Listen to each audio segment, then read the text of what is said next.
Warning: this episode of Dark Matters contains content about sexual assault and graphic images. Viewer discretion is advised. 49 UFFL. To most of us, these are a string of meaningless characters, but to the Monroe County Sheriff's Office in Florida, they represent something much more gruesome and tragic. Case number 49 UFFL was assigned to a woman killed on Valentine's Day in 1991. Her death wasn't painless, and both her and her killer, 26 years later, remain nameless.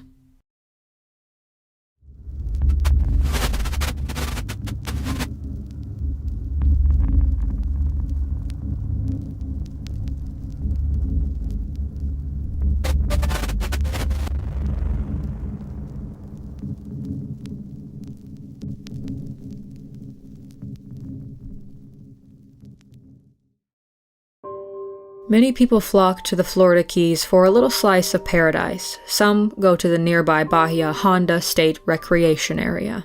Within Bahia Honda is a zone called the Horseshoe, a popular draw for windsurfers who spend the days out on the water and camp in the nearby forests at night. But on February 15, 1991, a group of these surfers noticed a trail of blood leading from a nearby road into a copse of trees. Following the trail, they saw drag marks in the dirt, then scattered pieces of clothing, and finally, a horrific discovery: the nude body of a woman viciously murdered. When Monroe County Sheriff's Office arrived on scene, it wasn't hard to tell that this had been no accident. The woman had been severely beaten, and there were signs of sexual assault, and she'd been strangled with the strings of her own bikini top. But this wasn't the most puzzling thing about her clothes. Near her body was a blue, purple, and red-striped knitted button cardigan from the brand Forenza, knee-length denim shorts, and a silver-banded Timex brand watch. The sweater seemed strange for the climate, but even stranger were her black moccasins, not common footwear for the beaches of Florida. Her clothing suggested that she wasn't from the area, and so did her skin, pale with no tan lines. Authorities theorized she was a visitor.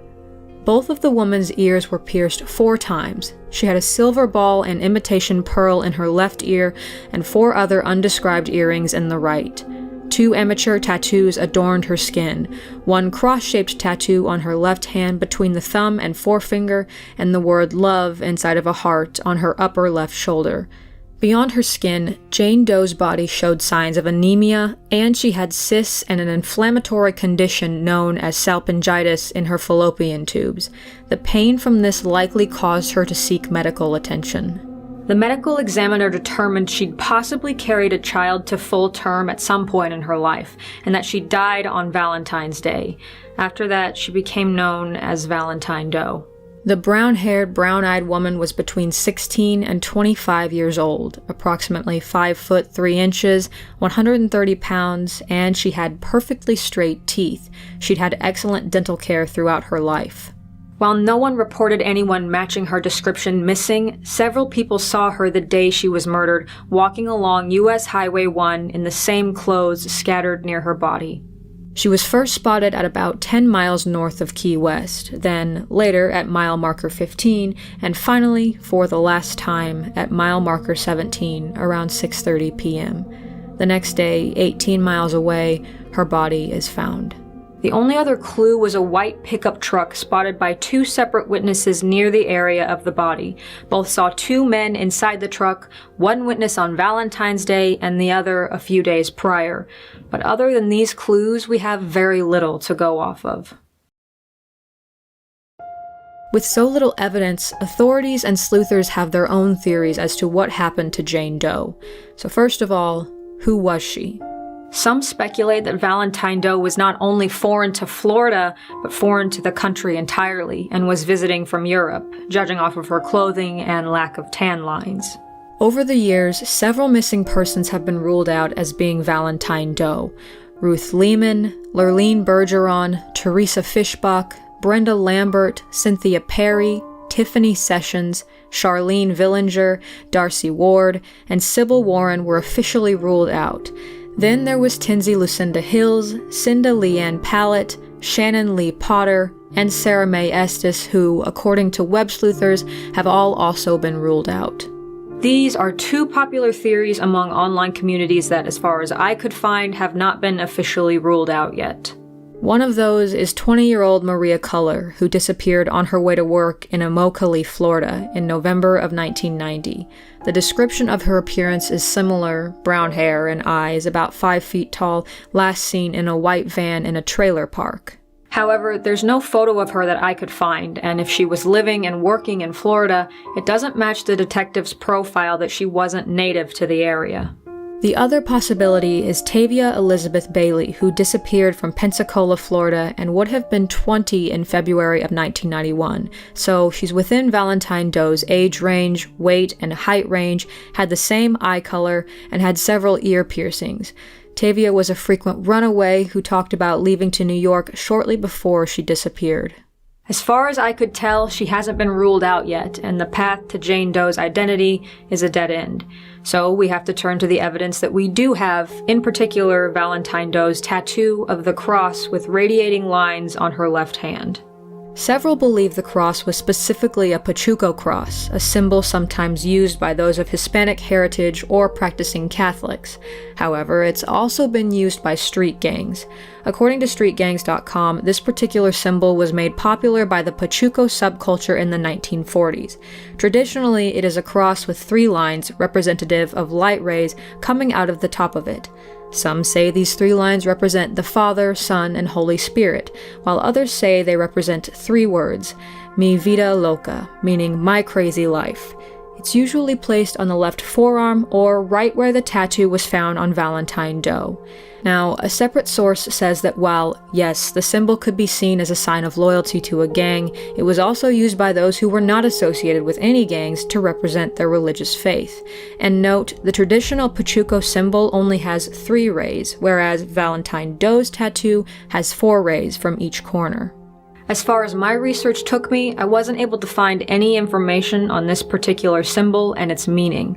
With the tattoo, the cold weather clothing, and the witness sightings, theories about what happened to Valentine Doe generally fall under 2 lines of thought. Theory number 1. Valentine Doe was hitchhiking in the area from out of town and got into a car with the wrong stranger and met with a violent end. It's also possible that she was a runaway and someone looking for her caught up with her and killed her. But if she was truly a tourist, why was she in Florida and why has no one reported her missing? Again, she could have been a runaway or on the run from someone. That's entirely possible as well. However, web sleuth forum user DSNTSLP pointed out that in Florida, Native American festivals are common, and that if she was part Native American or had any interest in the culture, she might have been in attendance at a powwow, which could also explain her black beaded moccasins. The nearest reservation I could find was a Seminole reservation in Miami, not far from the Keys if you're looking to hitchhike the distance. But what if she was deliberately sought out? Theory number 2. Jane Doe somehow was involved in a gang and was hunted down by either rival gang members or people from her own gang who wanted her dead. If this is the case, it's possible she was hitchhiking trying to get away from an imminent threat and couldn't outrun it. Remember, both of these theories are conjecture and speculation. We don't have all of the pieces of the puzzle, and unfortunately, unless there's a DNA match to a missing person, or someone comes looking, or a new witness comes forward, we likely won't ever be able to put all of the pieces together. And as of now, there were only 5 unnamed suspects, and none of them were ever charged for the crime. It has been 26 years since Valentine Doe's discovery, and while police followed over 600 leads, they're left empty-handed. If the medical examiner's conclusion that she possibly had a child is true, there might be someone out there with Jane Doe's DNA that could at least solve the question of who she was, which might be the key to finding her killer.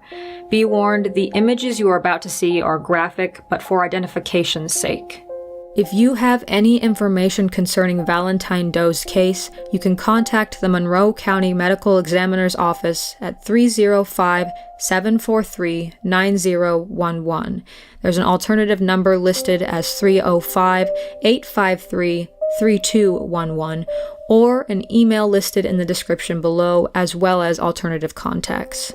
It may seem hopeless, but I personally hope that one day Valentine Doe will no longer be nameless. So no matter what you believe or what you speculate, I ask you only for respect in the comments. And if you have any new information on this case, the information for contacting the investigating bodies can also be found below. Thank you for giving the missing a moment of your day. And as always, thank you for watching. And I'll see you guys in the next video. Stay safe, friends, and have a good night. Thank you for watching the video. Please be sure to leave a like and a comment and subscribe so you don't miss any videos concerning unsolved cases, which you can also find on the screen now. Stay safe, friends, and have a good night.